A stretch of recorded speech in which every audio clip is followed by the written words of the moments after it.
त्यानंतर पाहूया, मंत्रिपद न मिळाल्यानं संजय बनसोडे नाराज असल्याची चर्चा सुरू होती. दरम्यान आपण नाराज नाही असा खुलासा संजय बनसोडेंनी केला.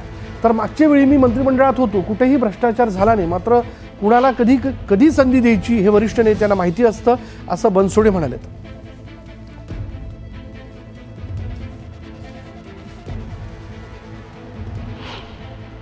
माझ्या बोलण्यामध्ये तुम्हाला कुठं नाराजी दिसली?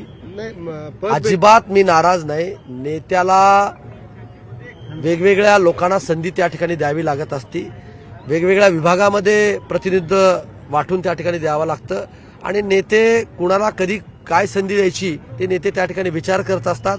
मला माझ्या मतदारसंघातील जनतेनं महाराष्ट्रामध्ये मागासवर्गीय मतदारसंघ सगळ्यात मोठं मताधिक्य 93,214 मतांनी मला त्या ठिकाणी निवडून दिलेला आहे.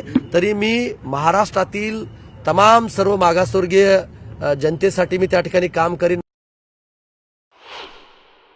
1.5 वर्षे मी मंत्रिपदावर होतो, कुठेही 5 पैशाचा भ्रष्टाचार कुठेही झालेला नाही आणि कुठल्याही मंत्र्याच्या वरती भ्रष्टाचाराचे आरोप आहेत म्हणून कुणाला काढलं गेलेलं त्या ठिकाणी नाही. वेगवेगळ्या विभागामध्ये संधी द्यावी लागती म्हणून नेत्यांनी त्या लोकांना संधी त्या ठिकाणी दिलेली आहे आणि म्हणून नवीन वर्षामध्ये तुम्हा सर्वांनाच मी मनपूर्वक शुभेच्छा देतो.